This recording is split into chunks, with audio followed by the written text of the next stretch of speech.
Hey, welcome back! We were looking at Sylvia Plath yesterday for National Poetry Month, and today we're looking at Ted Hughes. Because we study Sylvia Plath and Ted Hughes together, as I mentioned in my other video, some years ago my students made team t-shirts, because the two have such a tumultuous relationship that it's hard not to choose sides. Yesterday's poem was called The Rabbit Catcher, and it illustrated Plath's intense feelings of being strangled by her relationship with her husband.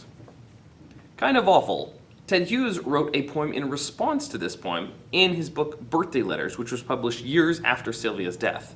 It is also called The Rabbit Catcher, so I'm going to read that today. The Rabbit Catcher by Ted Hughes. It was May. How had it started? What had bared our edges? What quirky twist of the moon's blade had set us, so early in the day, bleeding each other? What had I done? I had somehow misunderstood. Inaccessible in your dibbuck fury, babies hurled into the car you drove.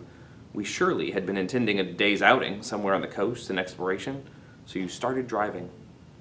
What I remember is thinking, she'll do something crazy. And I ripped the door open and jumped in beside you. So we drove west.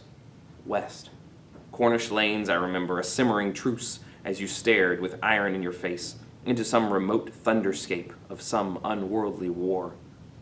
I simply trod accompaniment, carried babies, waited for you to come back to nature. We tried to find the coast. You raged against our English private greed of fencing off all coastal approaches, hiding the sea from roads, from all inland. You despised England's grubby edges when you got there. That day belonged to the Furies. I searched the map to penetrate the farms and private kingdoms. Finally, a gateway. It was a fresh day, full May. Somewhere I'd brought food. We crossed a field and came to the open blue push of sea wind. A gorse cliff, brambly, oak-packed combs. We found an eerie hollow just under the cliff top. It seemed perfect to me. Feeding babies, your dramatic scowl, edged like a helmet, would not translate itself. I sat baffled. I was a fly outside on the window pane of my own domestic drama. You refused to lie there being indolent. You hated it. The flat, draughty plate was not an ocean. You had to be away, and you went. And I trailed after like a dog along the cliff-top field edge over the wind-matted oak wood. And I found a snare.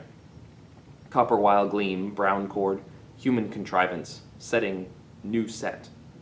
Without a word, you tore it up and threw it into the trees. I was aghast. Faithful to my country gods, I saw the sanctity of a trapline desecrated. You saw blunt fingers, blood in the cuticles, clamped around a blue mug. I saw country poverty raising a penny, filling a Sunday stew pot. You saw baby-eyed strangled innocence. I saw sacred ancient custom. You saw snare after snare and went ahead, riving them from their roots and flinging them down the wood.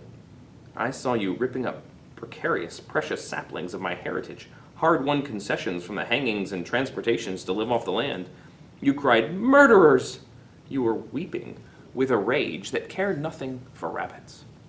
You were locked into some chamber gasping for oxygen where I could not find you, or really hear you, let alone understand you. In those snares you'd caught something. Had you caught something in me, nocturnal and unknown to me?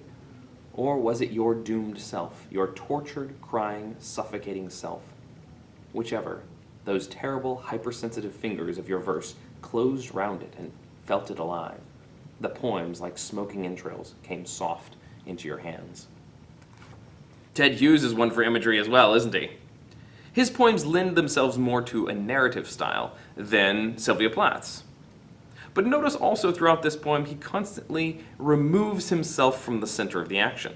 He's an observer who's just watching Sylvia Plath act crazy, and he doesn't really know what to do about it. There is perhaps a feeling of helplessness, but most of it feels more like he's trying to avoid direct blame for anything that's happened between him and Sylvia.